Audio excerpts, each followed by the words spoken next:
سلام، طاهری سفر هستم و با اخبار امروز شنبه 15 سپتامبر همراه شما.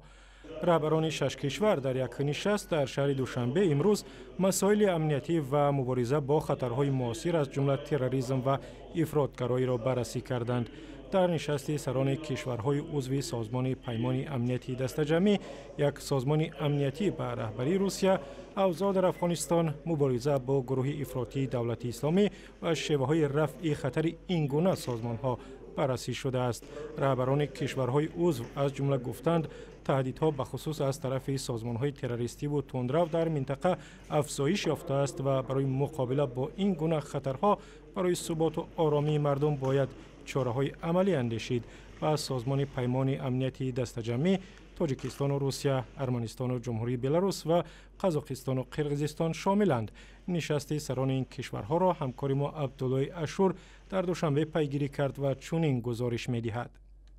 جنگ در سوریه، مبارزه با گروه‌های تندرو و تروریستی، پیوستن جوانان کشورهای آسیای مرکزی به گروه دولت اسلامی از موضوع‌های بود که رهبران سازمان پیمان امنیتی دست جمعی درباره آن صحبت کردند. ولادیمیر پوتین رئیس جمهوری روسیه گفت مبارزه با گروه دولت اسلامی باید دست جمعانه باشد و اوضاع در سوریه و عراق و تمام خاورمیانه را نگران کننده خواند.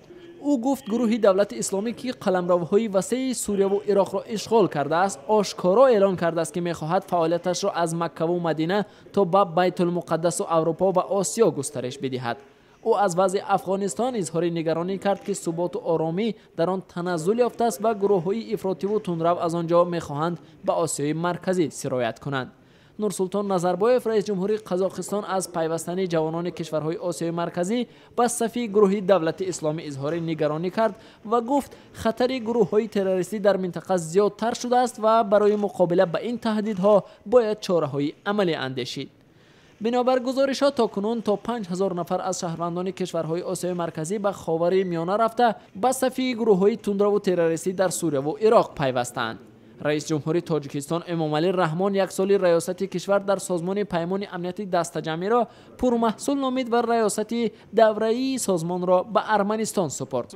نشست سران کشورهای عضو سازمان پیمان امنیتی دست جمعی با رهبری روسیه زیر تدابیر سخت امنیتی در دوشنبه برگزار شد، چون عین زمان عملیات مقامات قدرتی تاجیکستان به ضد گروه مسلح با رهبری عبدالحلیم نظرزاده، معاون سابق وزیر دفاع در دره رامید، ادامه دارد.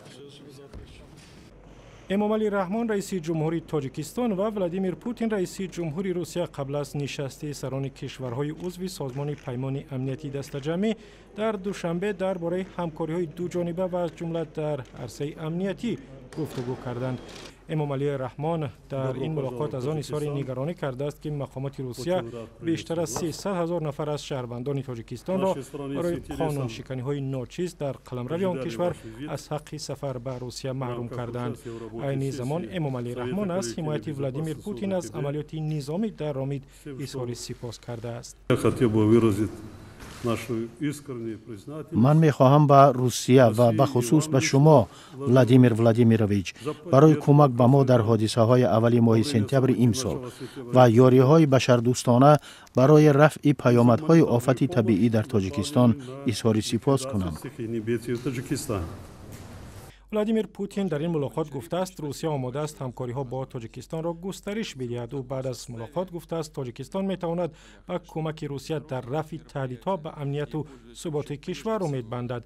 اشاره پوتین به عملیات به ضد گروه مسلح به رهبری عبدالحلیم نظرزاده است که عین زمان در دره رامید ادامه دارد. ژنرال سابق و طرفدارانش به حمله به شهرهای دوشنبه و وحدت و قتل 9 افسر پلیس متهم می‌شوند. مقامات می‌گویند تاکنون 20 عضو گروه مسلح را کشتند. گروهی از مفتشان آژانس مبارزه با کروپسیا و دادستانی کل دفترهای کاری و کارخانه‌های مربوط به موحدین کبیری رئیس حزب نهضت اسلامی را بعد از تفتیش کوتاه مهر زدند.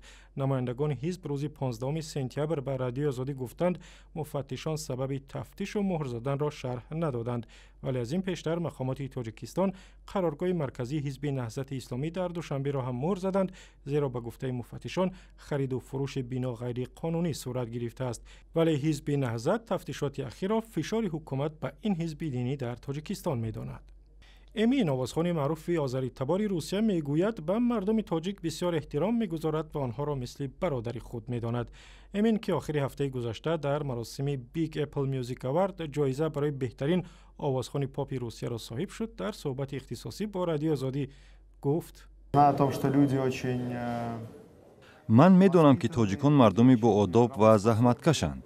من در روسیه زندگی میکنم و در کارم با تاجیکان زیاد روبرو شدم. برای من، برای یک آذری که اصلم از باکوست، تاجیکان یک ملت برادرند. مصاحبه کامل با امین را می توانید در وبسایت azadi.org و یا شبکه آزادی ویدیو در یوتیوب ببینید. و 10 نفر از شاگردان چند دهه ناحیه وخش برای سری وقت رسیدن به درس به مکتب دوچرخه سوار می روند. دختران دهاتی گلباغ، شهدرس، فیضبخش و دهقان‌آباد ناحیه وخش هر صبح در مدت 35 تا 40 دقیقه با دوچرخه خود را به مکتب رقم 30 می رسانند که یگانه مکتب میانه برای دهاتی اطراف است. دختران می گویند هیچ عیبی در دوچرخه سواری نمی بینند و بسیاری از معلمانشان هم خود را به مکتب با همین نوع نقلیات می رسانند.